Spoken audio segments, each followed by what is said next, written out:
Hello there, this is Cookies. I've got turn 51 of LA Erytheia, and we got some more water gems to convert from Arca. We cast Voice of Tiamat and found a bunch of stuff, so let's go check that out. We got a Charmed Current, Underwater Cliff, Eye Pebble Plane, which I think we had already found. We got the Academy underneath.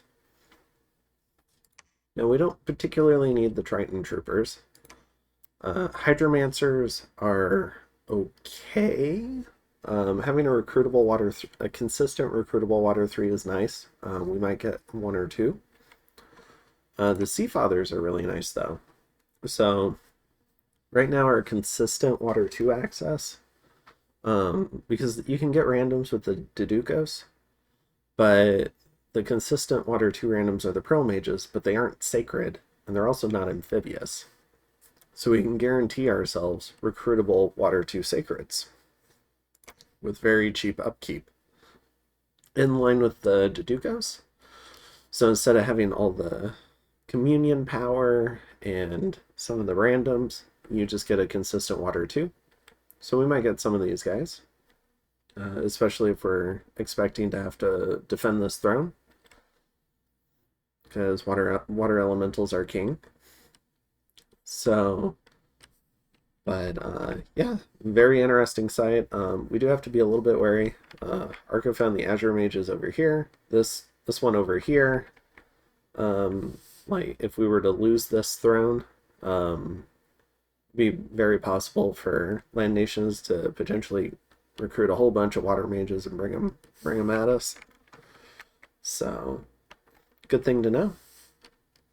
And let's see. So this is the first turn of attack orders. I suppose before we look at that, we should check out some of the events. I think you're supposed to get golden apples. Oh, they turned out to be fake. Okay.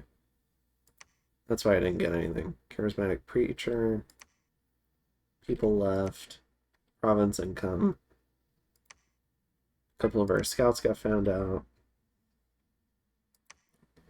Alright, the Centaur Sage Thug. You can check that out.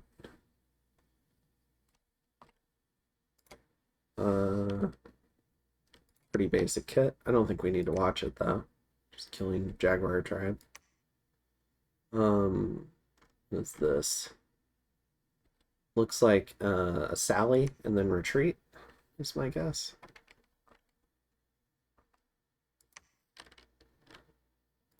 Okay. And then Pangea versus Raga. Okay, this is kind of neat. We can watch this one. The Savaran Guard against War Shamblers. I'm assuming these are the mercenaries.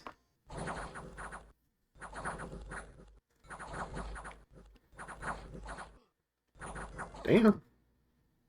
I would have thought the Coral Guard would have won that. Or Shamblers. I'm used to large creatures with two-handed weapons, kind of just plowing through heavy cav. Alright.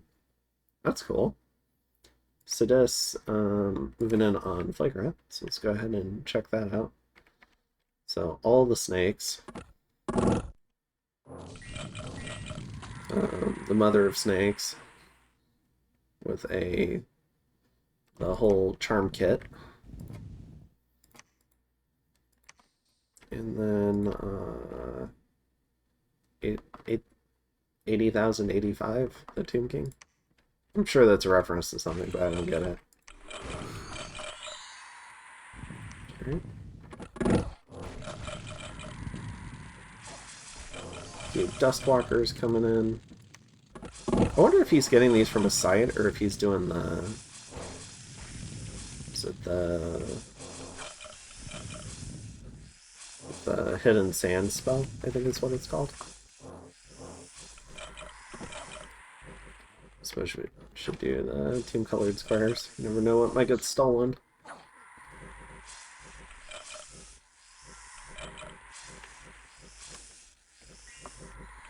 Alright. That's good enough. So that's Flagra, permanently vanquished. And then Patala attacks Pan. Okay, it just kills a little bit. And then Utgard continuing to Magic Duel. So trying to work his way through all of the Sith Kona. That looked unfortunate.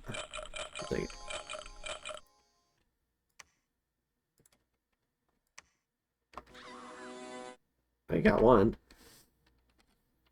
Alright, I think we can just look at the results. So, 2 of the mages died, 1 Sith Kona died. Then in the Sea of Plenty, yeah, we already looked at the events. Okay.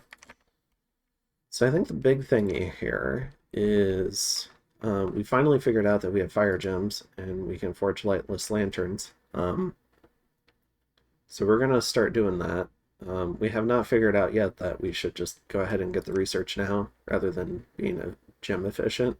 I think we'll figure that out next turn, hopefully. And let's see, doing some research, moving mages. Take a look at the battle scripts in just a minute. I'm just trying to make sure I'm not missing anything crazy. We're sending back the pearls to Arco for setting up that wish factory, or joint wish factory. Kind of bananas. Don't even have Alt 8 yet, and Arco's been nice enough to, like, he's getting a lot out of it too, but I'm getting to actually open up my late game far, far sooner than I actually would. So, and it should be a very efficient wish farm. He's got an alteration site, Alt 20 discount. I have the Clan of Pearl stuff. So for an 80 gem wish, if I convert all the water gems, then that takes care of 50 of the pearls for the cost. And then we each only have to put in 15 pearls. And out of that, then I think we get to split. Because we're using 2 of the gem types. So it's 5 times 25. So we get to split 125 gems a turn. For only putting in, realistically, 15 pearls. I'll be consistently putting in mage turns, which will be a drain, but I think it's worth it to open up this late game. Alright. We're sending out our mercs, so this is the first turn for attack orders. Did some negotiating with Pan, and Pan's going to take this one, so we're going to take this one, 42. We're going to send some normal troops to try and do that with some air elementals. And then our last raid is here. We're sending this thug, and just in case something magic phases on him, we're going to sneak this guy with a shade mail, and we'll sneak them both out after the raid. Just not interested in losing the Sea King investment. And then the 2 main thrusts are here and here. So the smaller thrust is here. So we've got some individual crossbows out, and then we have a communion set up, our Earth Mage, and we're sending an assassin along with. So you can see Power of the Spheres, anti-magic. So Dragon Teeth spam for chaff, because we're low on chaff in this fort. And some air and fire elementals, and a basic communion. Very mid-game army. Maybe even early mid-game. And then this army here is more communion stuff, but also some individual soul slayers. But it's got way more chaff, so lots of crossbowmen, lots of hoplites. You can see like the Power of the Sphere stuff, Communion Master. We have the Petrify stuff on Advance and Cast. Both groups are going to have a Serpent's Blessing Foul Vapors caster.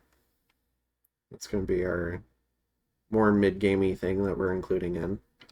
And I realize that a lot of the nations are probably getting close to late game. It's turn 51.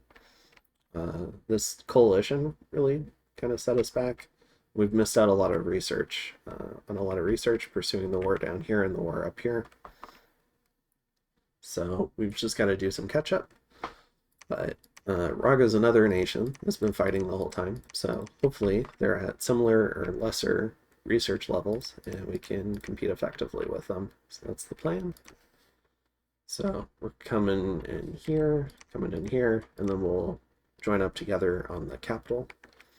In terms of what Arco's doing, because we're doing a joint war with Arco's going to probably put this fort under siege with this army, and then he said he'll blanket, I think everything I'm not hitting is going to get blanketed with Arco's thugs and magic phase stuff from Sybils.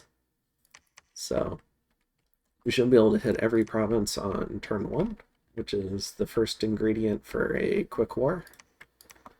And then I'm assuming his god's back, and I'll need to, hopefully I can figure out a way to put his god down again, because I doubt I'll get this lucky. So I think that's it for this turn, and I'll see you in the next one, turn 52. Have a good one.